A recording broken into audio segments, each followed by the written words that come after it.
नमस्कार. विशेष मध्ये आपल्या सगळ्यांचं स्वागत. मी प्रसाद काथे. भारतात आलेल्या पाकिस्तानी नागरिकांना हाकलून देण्याचे आदेश देण्यात आले आणि मग देशभरामध्ये ते अंमलात आणलेही जात आहेत. त्याच्यामुळे अनेकांना आता पोटदुखी आणि डोकेदुखी सुरू झाली आहे. कशाला हाकलताय पाकिस्तान्यांना अशी हळी देत अनेक जण पुढे आलेले आहेत. मात्र प्रत्यक्षात स्थिती किती भयावह आहे ते या मोहिमेमुळेच समोर आलंय.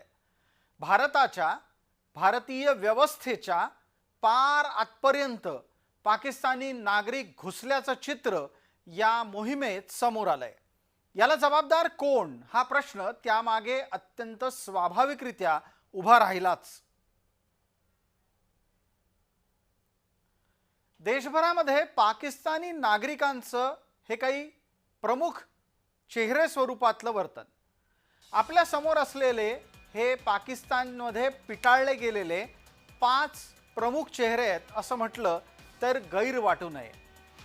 यांना हुडकून बाहेर काढण्याची मोहीम राबवली जात असताना त्यांच्या ज्या कहाण्या समोर येत आहेत त्यातल्या काही निवडक कहाण्या आम्ही आपल्या समोर आणतो आहोत. या कहाण्या भारताच्यासाठी धक्कादायक आहेत. तुम्ही त्या टप्प्याटप्प्यानं अत्यंत नीट, अत्यंत काळजीपूर्वक आणि शांतपणे शेवटपर्यंत ऐकायच्या आहेत.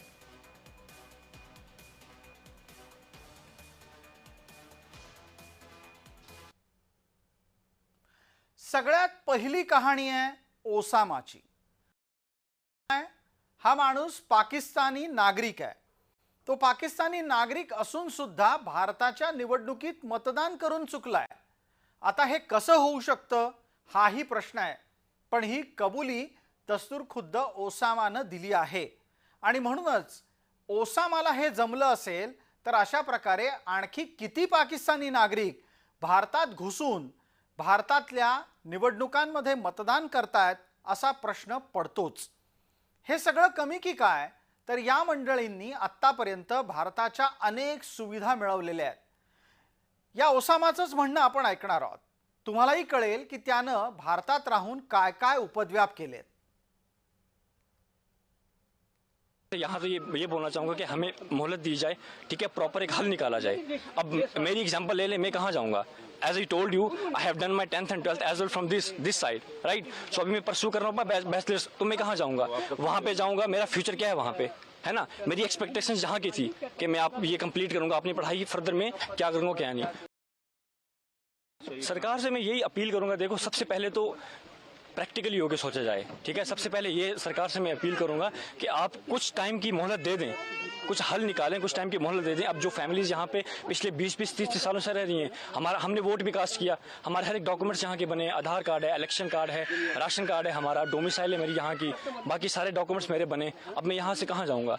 मेरा 10th भी यहाँ से हुआ है, 12th भी मेरा यहाँ से हुआ है, मेरा बैचलर चल रहा है अभी.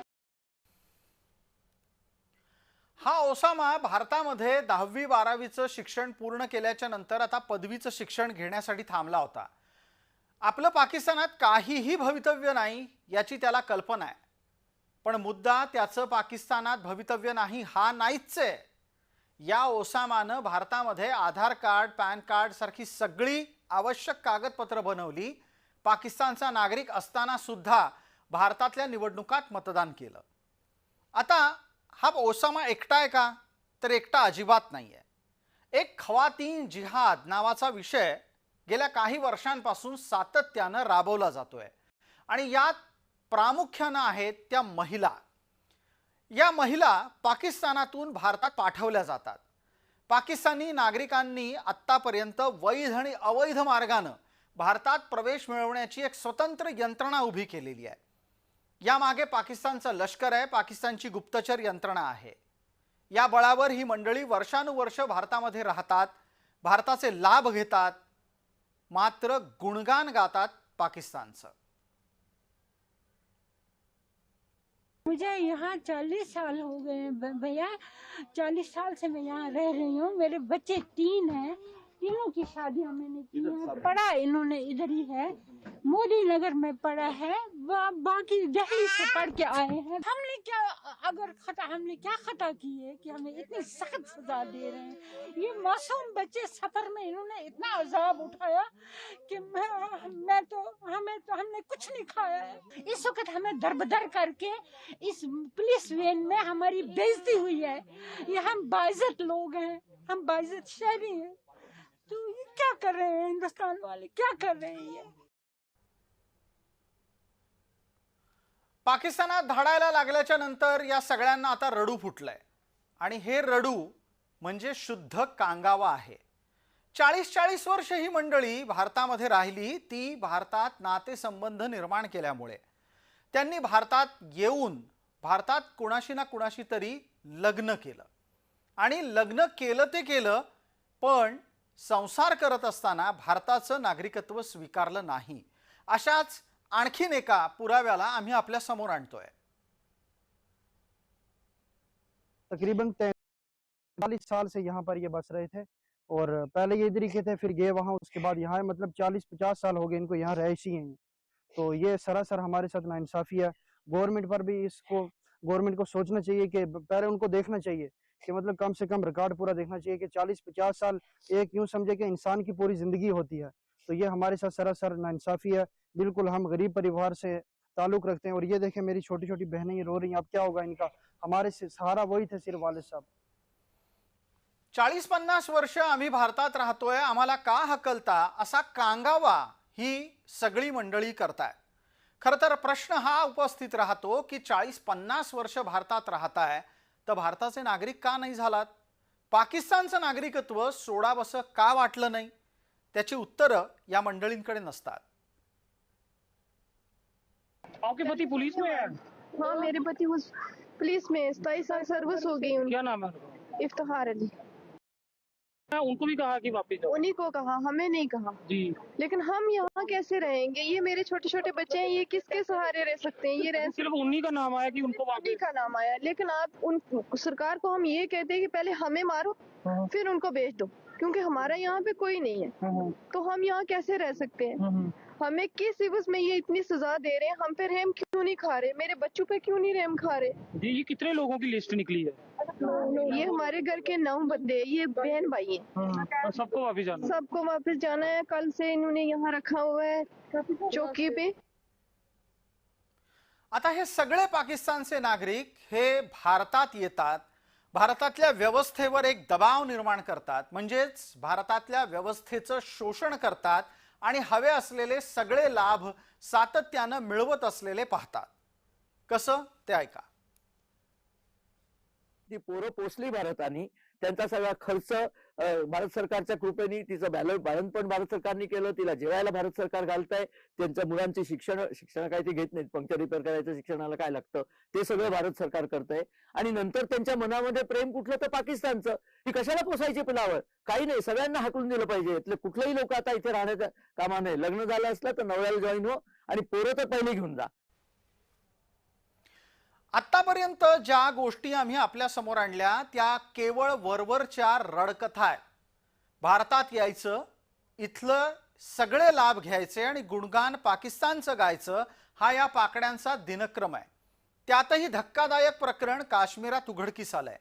तिथं एका महिलेला भारतातून हाकललं तर लक्षात आलं की ती चक्क भारतीय सुरक्षा यंत्रणेतील एका जवानाचीच बायको आहे।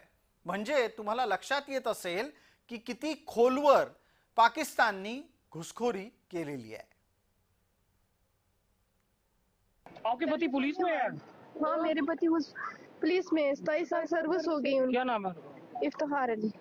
वो पुलिस में है, उनको भी कहा कि वापस जाओ। उन्हीं को कहा, हमें नहीं कहा। जी। लेकिन हम यहाँ कैसे रहेंगे? ये मेरे छोटे छोटे बच्चे हैं, ये किसके सहारे रह सकते हैं? ये रह सिर्फ उन्हीं का नाम आया कि उनको उन्हीं वापस। का नाम आया, लेकिन आप उन सरकार को हम ये कहते हैं कि पहले हमें मारो फिर उनको भेज दो, क्योंकि हमारा यहाँ पे कोई नहीं है। तो हम यहाँ कैसे रह सकते हैं? हमें किस एवज में ये इतनी सजा दे रहे हैं? हम पे रहम क्यों नहीं खा रहे? मेरे बच्चों पे क्यों नहीं रहम खा रहे? जी, ये कितने लोगों की लिस्ट निकली है? ये हमारे घर के 9 बंदे, ये बहन भाई हैं। और सबको वापस जाना? सबको वापस जाना है। कल से इन्होंने यहाँ रखा हुआ है चौकी पे। एकीकडे पाकिस्तानी नागरिकांना भारतातून हकलून लावतोय असं नाही, तर म्हणजेच केवळ आणि केवळ फक्त भारतच अशा पाकिस्तानच्या नागरिकांना हकलून लावतोय असं नाही, तर या अशा वागण्यामुळे पाकड्यांच्या कंबरड्यात जगभरात लाथा बसतायत. अगदी सौदी अरेबियासारखा इस्लामी देश सुद्धा पाकड्यांना कवटाळत नाहीये. हे लोक काय करतात, हजरा म्हणून सौदी अरेबियात जातात आणि गायबच होतात. ते परत येत नाही, तिथे भीक मागत राहतात. तिथे भीक मागायची, पैसे गोळा झाले की इकडे घरी पाठवायचे किंवा गोळा करून ठेवायचे, हेच कार्यक्रम. 4700 भिकारी परवा सौदी अरेबियाने पाकिस्तानात हाकलून दिले होते. युनायटेड अरब एमिरेट्स म्हणजे अबुधाबी आणि दुबई, तिथेही तोच प्रकार. हे जातात तिथे भीक मागतात आणि मग भीक मागितलं की पकडलं की म्हणतात आम्ही काय, आमचा प्रधानमंत्री तुमच्याकडे येऊन भीकच तर मागतो. आमचं राष्ट्रच मुळी भिकाऱ्यांचं राष्ट्र आहे, त्याला भिकारिस्तान हेच नाव जास्ती योग्य आहे. एकेकाळी जम्मू काश्मीरच्या मुख्यमंत्रीपदी राहिलेल्या महबूबा मुफ्ती यांना या पाकड्यांचा भारी कळवळा आलेला आहे. त्यांनी समाज माध्यमामध्ये भूमिका मांडली आहे. त्या म्हणतात की पाकिस्तान्यांना भारतातून परत पाठवण्याच्या केंद्र सरकारच्या निर्णयामुळे सध्याच्या घडीला माणुसकीचा गंभीर प्रश्न निर्माण झालेला आहे. अनेक पाकिस्तानी महिला गेली 30-40 वर्ष भारतात राहतायत. त्यांना आता आपलं कुटुंब सोडून जावं लागणार आहे. केंद्र सरकारनं या निर्णयाचा पुनर्विचार करावा अशी विनंती महबूबा मुफ्ती यांनी केली आहे. खास करून महिला, लहान मुलं आणि वृद्ध नागरिक यांना पाकिस्तानात न पाठवण्याच्या बाबतीत भारत सरकारनं निर्णय घ्यावा अशी अपेक्षा सुद्धा त्यांनी व्यक्त केली आहे. आणि असं करत असताना भारतानं माणुसकी दाखवावी असं महबूबा मुफ्ती यांना वाटतं.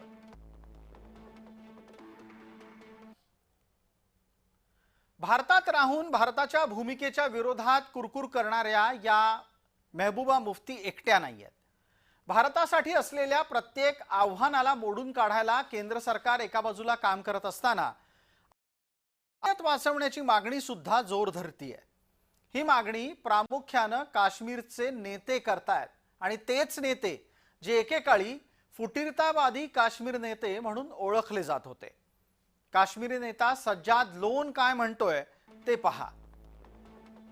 काश्मीरी लोकांना त्रास दिल्याच्या घटना अनेक ठिकाणाहून समोर येत आहेत. त्यांनी मसुरीच्या एका घटनेचा संदर्भ दिला आणि अशा घटना रोखायला हव्यात अशी मागणी सज्जाद लोन करतायत.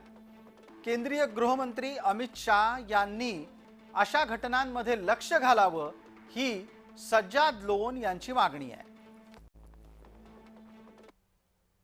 सज्जाद लोन कितीही काश्मीरियतच्या बाबतीमध्ये बोलत असले तरी पण आता एकूणच भारतीयांच्या मध्ये काश्मीरच्या लोकांबाबत, तिथल्या एकूणच लोकांच्या वर्तनाबाबत मोठ्या प्रमाणात संशय तयार झालाय. आणि म्हणूनच लोन यांच्या या दाव्याला आव्हान देण्यासाठी घडलेली जी घटना आहे ती या फुटीरतावादी मंडळींनी विसरता कामा नये. पहलगाम इथल्या झिपलाईन ऑपरेटरचं वागणं पाहून भारतातले लोक संतापलेले आहेत. अल्लाहु अकबर, अल्लाहु अकबर, अल्लाहु अकबर. पैर लंबा करो.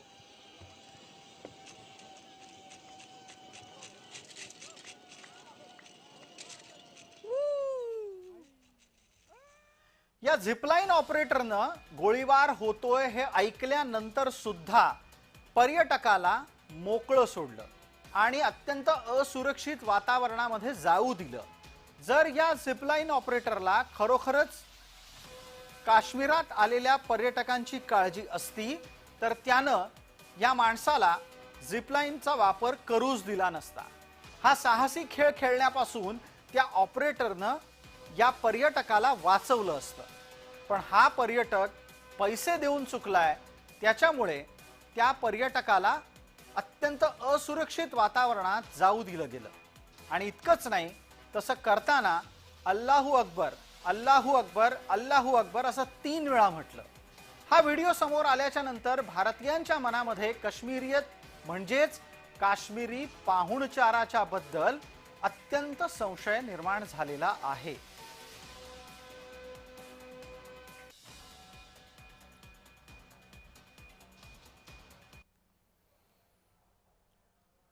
काश्मीरात जे काही घडलंय ते आपल्या समोर आहे आणि काश्मीरियतच्या बाबत केले जाणारे दावे सुद्धा आपल्या समोर आहेत.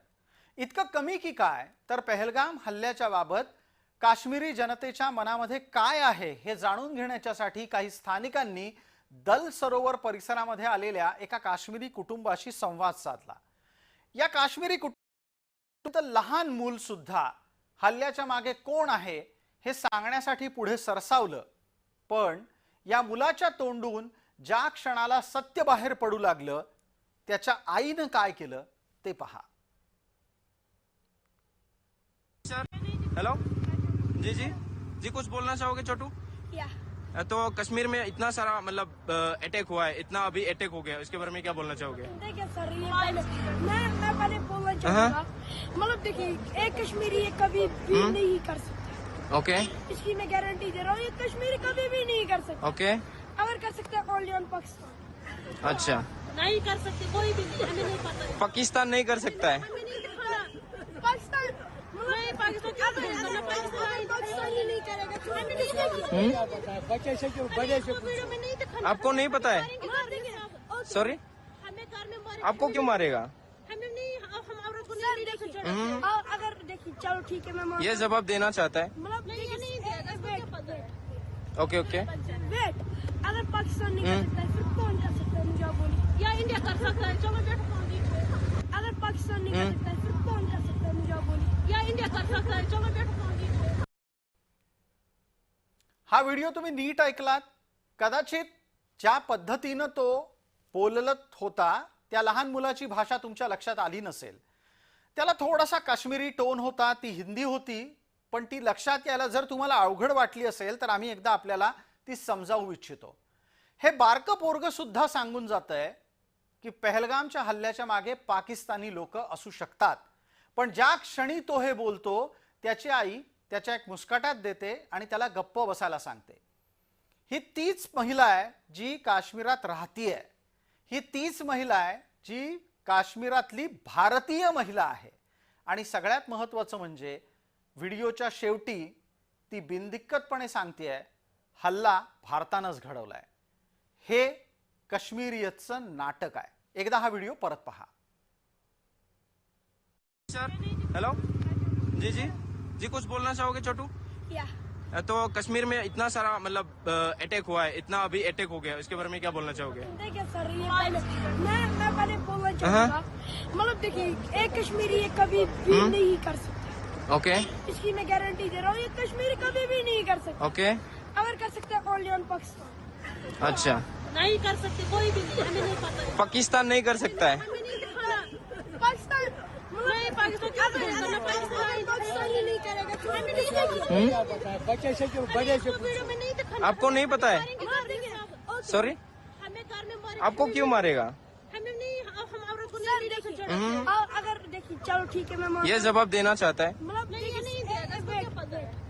ओके ओके वेट, अगर पाकिस्तान नहीं कर सकता है फिर कौन कर सकता है.